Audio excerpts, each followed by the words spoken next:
নিরাপত্তাহীনতায় ভুগতেছে। আপনারা দেখছেন আমরা তো জেলা পর্যায়ে আছি, আমাদের শীর্ষ পর্যায়ে যারা আহত পাইছো তাদের লাইফ নিরাপত্তাহীনতা।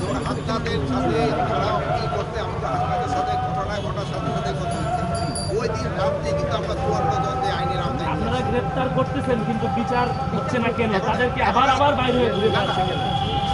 বিচারটা হচ্ছে না, কিন্তু বিচার কিন্তু কিছুদিনের ভিতরে যেহেতু বিচারের একটা প্রসিডিউর আছে, এই বিচারটা আমার হাতে। আমরা ওই জন্য সংস্কার চাচ্ছিলাম স্যার, সেটারও আপনারা আমাদের সঙ্গে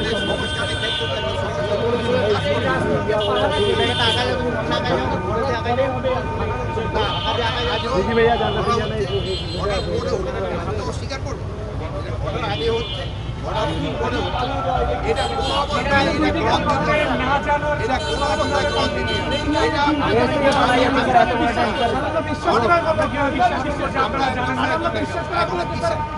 আমি এটা এখানে আসার পরে জানতে পারছি। আমি সাথে সাথে এটার সাথে স্যার তাদের সাথে কথা বলছি। এখন কথা বলে কি হবে?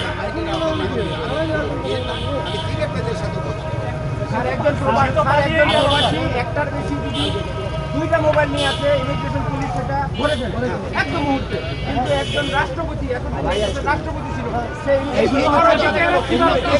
প্রটোকলে গেছে স্যার। স্যার এইটাই আপনাকে স্বীকার করতে হবে। এক, দুই নম্বর স্যার, আপনারা স্যার আমাদের রক্তের উপরে বসে আছেন স্যার।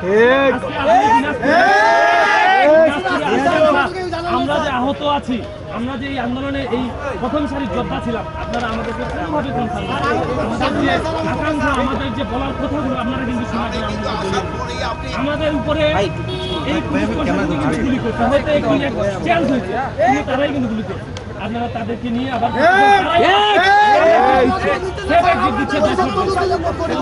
এইটা কতদিন চলবে আর কি স্যার? মানে এটা কতদিন চলবে? এটা তো আমার 2 দিনে তো আপনি শেষ করতে পারবেন। আরেকটা জিনিস হলো, আপনি একটা দেখেন, আমরা যে পরিস্থিতিতে আপনারা দায়িত্ব দিচ্ছেন, ওই পরিস্থিতি থেকে কি একটু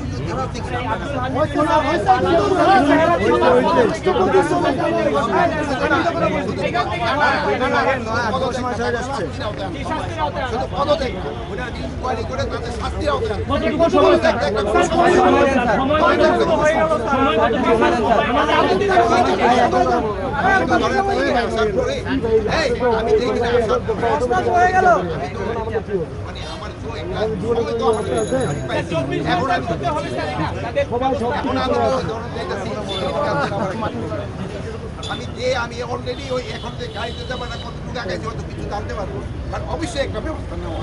এটা কোনো অবস্থা ছাড় দেওয়া যাবে। এটা তো এই এই এই ঘটনাটা ঘটছে, এটা যারা জড়িত তাদের অবশ্যই শাস্তির আওতা। আর যদি না হয় তার এটার বিপক্ষে শাস্তির আওতা, তারা যদি শাস্তির আওতা না আনে সে সময় আমি চলবো।